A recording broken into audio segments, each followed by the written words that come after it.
El debate de la economía, con Jordi Benítez.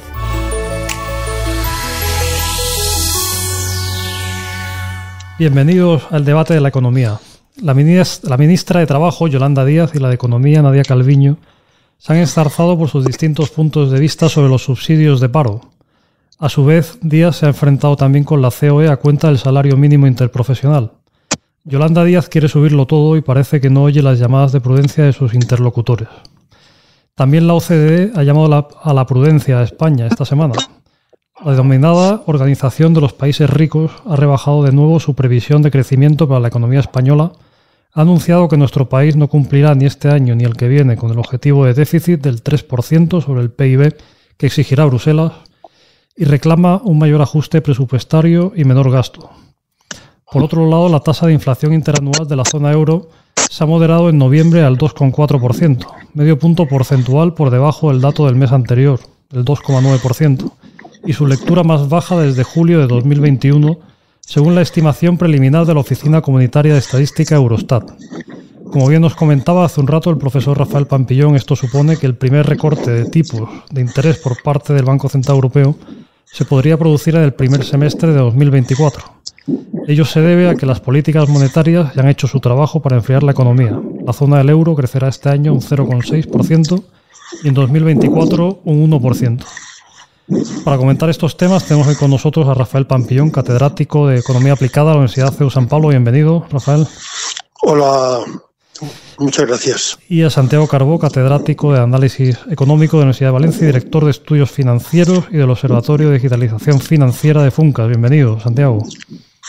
Un placer, muchas gracias. Oye, bueno, pues sí, aunque sea un poco quizá, anecdótico o no, pero tenemos un pequeño lío entre Yolanda Díaz, Nadia Calviño y la COE, entre otros, a cuenta de la posible subida de los subsidios del paro y del salario mínimo interprofesional. ¿Os parece que este debate está bien planteado sobre los salarios? Cualquiera de los dos, el que queráis. Rafael, por ejemplo, si quieres. Bueno, a mí me parece que si España, como parece, pierde competitividad porque nuestros precios crecen más rápidamente al 3,2% que los de la zona del euro, que es con los que competimos principalmente, que tienen una inflación del 2,4%. Yo creo que es muy bueno reducir los costes de las empresas. En vez de subir las cotizaciones sociales, como se está haciendo, pues no subirlas. Y el salario mínimo, que ha subido casi un 50% en los 5 años que lleva el presidente Sánchez en el gobierno, pues yo creo que hay que subirlo con la inflación, pero no más. Y luego todo lo que tiene que ver con el cambio tecnológico, que es necesario invertir más en investigación y desarrollo. Los datos que publicó el lunes el INE dan un gasto sobre el PIB de I+D del 1,44%, muy alejado de los gastos que hacen países de nuestro entorno, que están por encima del 2, 2,5, 3, 3,5. Es decir, nosotros necesitamos mejorar nuestra competitividad, reduciendo costes y mejorando nuestro nivel tecnológico. Es ahí donde hay que poner el foco. Hay que poner el foco en la mejora del tejido productivo. Y así conseguiremos crecer más y generar más empleo. Uh-huh. Y Santiago, ¿tú cómo ves este debate que hay planteado sobre los salarios? Porque claro, se lo dicen a cualquier persona de la calle, ¿no? Pues le dices, si te quieren subir el salario, pues te parece bien, ¿no? O sea, a todo el mundo le parece bien, ¿no? Pero en el contexto de la economía española actual, ¿no? Pues esto que se está hablando de la subida de los salarios, que también muchas veces los economistas decís que puede ser contraproducente de cara a la inflación, ¿no? Y la subida del salario mínimo interprofesional, del que también muchas veces las empresas han hablado, por ejemplo, de las repercusiones que tiene sobre el empleo, ¿no? ¿Cómo ves este debate que está ahora mismo? Bueno, yo creo que es muy importante los que estaba señalando el profesor Pampillón. Aquí todo debería estar girando en torno a la competitividad. la economía española sea, como él ha apuntado, con inversión en tecnología, o en inversiones productivas que mejoren la situación de la productividad en España, y también, por supuesto, teniendo unos costes razonables, ¿no? Ya en materia de inflación y de salarios, bueno, es verdad que hasta ahora no hemos sufrido de una manera grave una espiral salarios-precios como en otras crisis anteriores en las que la inflación se retroalimentaba, ¿no?, con el crecimiento de los salarios. Lo que yo creo que es muy importante es que hay que llegar a acuerdos todos los sectores sociales, todos los actores sociales. Yo creo que es bueno que se ha hecho, yo creo, un esfuerzo importante en subir el salario mínimo. Evidentemente, si hay que hablar de volver a subir, sería bueno que se hiciera con consenso, ¿no?, de todas las partes, porque no olvidemos que al final el salario evidentemente debe recoger alguna subida si hay pérdida de poder adquisitivo, porque es bueno también para el consumo y para la estabilidad de la demanda en nuestro país, pero tampoco puede ser una fuente de coste que nos haga perder competitividad, sobre todo cuando se ha hecho ya un esfuerzo muy importante en los últimos 5 años, que hay que reconocerlo, en materia de salario mínimo, ¿no? Entonces yo abogo por que realmente funcionen esos acuerdos transversales en los que empresarios y sindicatos se puedan poner de acuerdo, que yo creo que es posible, evidentemente, hacerlo, ¿no?, y que sea bueno para todos. Luego el otro debate sobre, bueno, qué hay que hacer con el subsidio de desempleo, que la propuesta que parece venir del Ministerio de Economía, de alguna manera incentivar la búsqueda de empleo, a mí me parece bien, ¿eh? Yo creo que no hace ningún daño incentivar la búsqueda de empleo. Bueno, luego hay que debatirlo, también hay que debatirlo evidentemente dentro del marco social, pero yo creo que un país en el que tenemos una tasa de paro aún elevada, queremos aumentar la competitividad, necesitamos, pues lógicamente, que todas las personas que puedan trabajar tengan ese estímulo, tengan ese incentivo a hacerlo, ¿no? Porque es bueno para todos, los primeros para ellos mismos, que van a tener un buen trabajo, ¿no?, si lo buscan, ¿no? Entonces yo creo que todas las medidas deberían ser para aumentar esa competitividad vía mejora por I+D o por unas condiciones de búsqueda de empleo activa, y también con un aumento de los costes que no sea excesivo, que no sea mayor que lógicamente que la inflación. Claro, pues lógicamente el subir el subsidio de desempleo desincentiva, vamos, ya a día de hoy desincentiva, pero si se subiera todavía más, pues el desincentivo sería todavía mayor, ¿no? No, por supuesto, evidentemente no es una cuestión solamente de desincentivo, es también, bueno, si en los últimos meses se estimula la búsqueda, etcétera, pues también yo creo que es mejor que la situación que tenemos ahora, ¿no? Yo creo que tenemos que ser realistas con la sociedad y con el mercado de trabajo que tenemos. Tenemos un mercado de trabajo que, a pesar de que ha resistido bien, tiene un nivel pues casi el doble comparado con muchos países de nuestro entorno, es decir, el paro, la tasa de desempleo.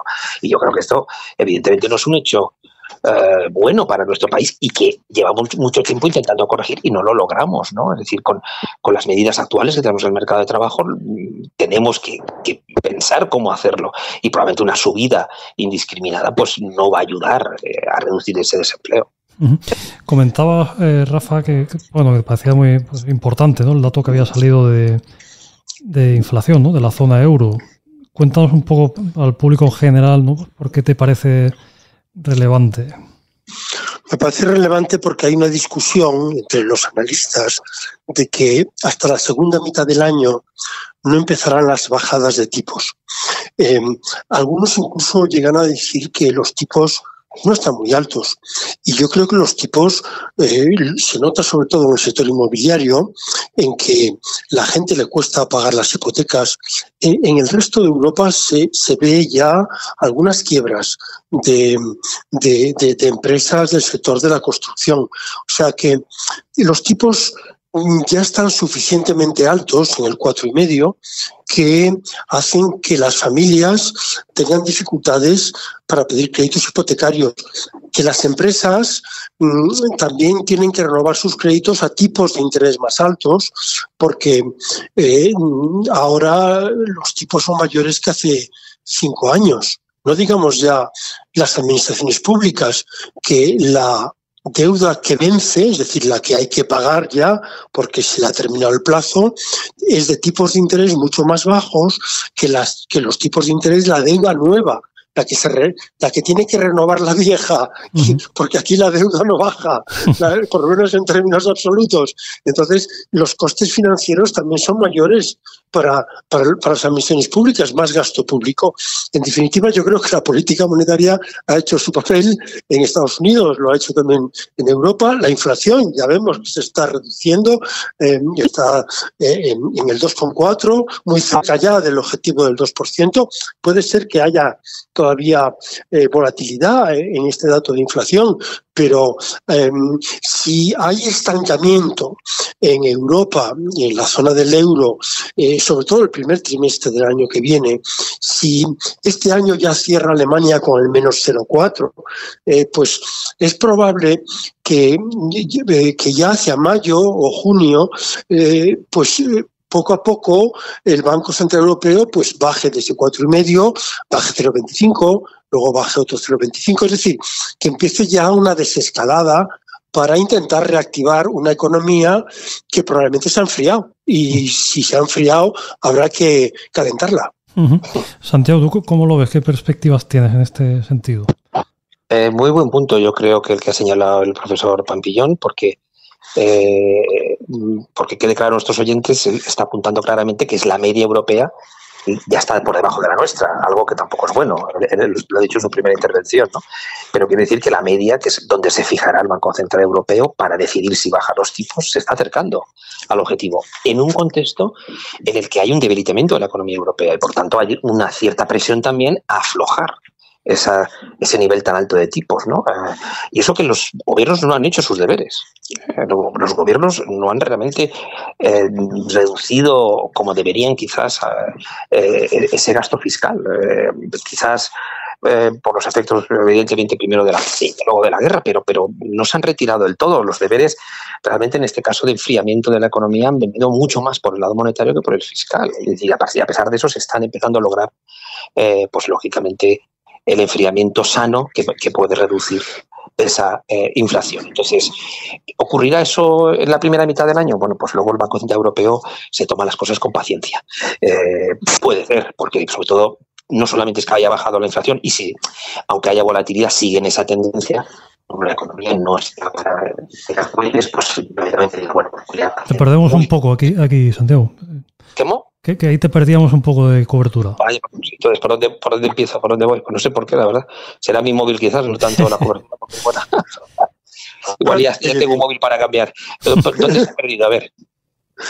No, sí, muy poquito se ha perdido, ¿eh? Sí. O sea que... entonces, tú esto puedes recortarlo, ¿no? Y subir y bajar. Sí, sin problema. Lo que se está encontrando Europa ahora ya es una inflación cercana al 2%. España la tiene bastante por encima, tenemos que tomar nota, porque también tenemos que acercarnos a esa media más de lo que hacemos, ¿no? Y el Banco Central Europeo suele tomarse las cosas con paciencia. Vamos a ver si decide en el primer semestre, probablemente sí que se lo plantee porque la economía europea está más débil de lo que estaba hace un año y la inflación vuelve a ir hacia su cauce, ¿no? Y de alguna manera habrá dicho, yo ya he cumplido, yo practiqué mi política monetaria y quizás el gasto fiscal no ha tenido ese papel que también tenía que haber supuesto para el enfriamiento, pero el Banco Central Europeo sí que creo que se planteará en el primer semestre una posible bajada. Oye, ya para ir terminando, bueno, hablaba Santiago de que los gobiernos no han hecho sus deberes, ¿no? Hemos tenido esta semana el informe de la OCDE. Rafa, ¿qué te ha parecido? Venga, ¿hasta qué punto? Bueno, las revisiones a la baja, la experiencia es que las revisiones al alza siempre el PIB crece más que la revisión. Y las revisiones a la baja es que el PIB baja más que la previsión. O sea que la OCDE ha revisado a la baja el crecimiento de la economía española para el año que viene, me parece que es 1,6% aproximadamente, y es un crecimiento bajo para crear empleo. Y es un crecimiento bajo también para recaudar. no olvidemos que ese estancamiento del que hablaba el profesor Carbó, ese estancamiento genera más gasto público por prestaciones por desempleo y genera menos ingresos fiscales por menos actividad económica, en IVA, sociedades. Bueno, entonces eso nos pone en un brete en el asunto del déficit y la deuda pública, porque esto sí que me gustaría saber la opinión del profesor Carbó. Si seguimos con esa deuda pública del 112% del PIB y ese déficit público que no llega al 3%, que está por encima del 3%, nos pueden abrir un protocolo de déficit excesivo. La pregunta es, ¿nos abrirán ese protocolo y qué consecuencias tiene, Santiago? Adelante. Bueno, desde luego va a tener mucho que decir los acuerdos que se hagan sobre las reglas fiscales. Pero no olvidemos que también tenemos elecciones europeas en primavera. Y esto puede frenar cualquier inicio de expediente. Por política, estoy diciendo. Entonces, pero independientemente de ese inicio de expediente, es que no es sostenible la situación de permanente déficit público, que lo hemos mantenido incluso con el crecimiento y con recaudación de mayores ingresos, ¿no? Entonces, yo creo que esa debería ser nuestra hoja de ruta, ¿no? Por supuesto, si lo seguimos manteniendo durante demasiado tiempo, sí que nos lo dirán, pero yo creo que los próximos meses no será fácil, precisamente por el tema de las elecciones. Bueno, muy bien, pues hemos llegado al final del programa. Pues muchísimas gracias a Rafael Pampillón, a Santiago Carbó y a ustedes por seguirnos, y les esperamos en una próxima edición del Debate de la Economía.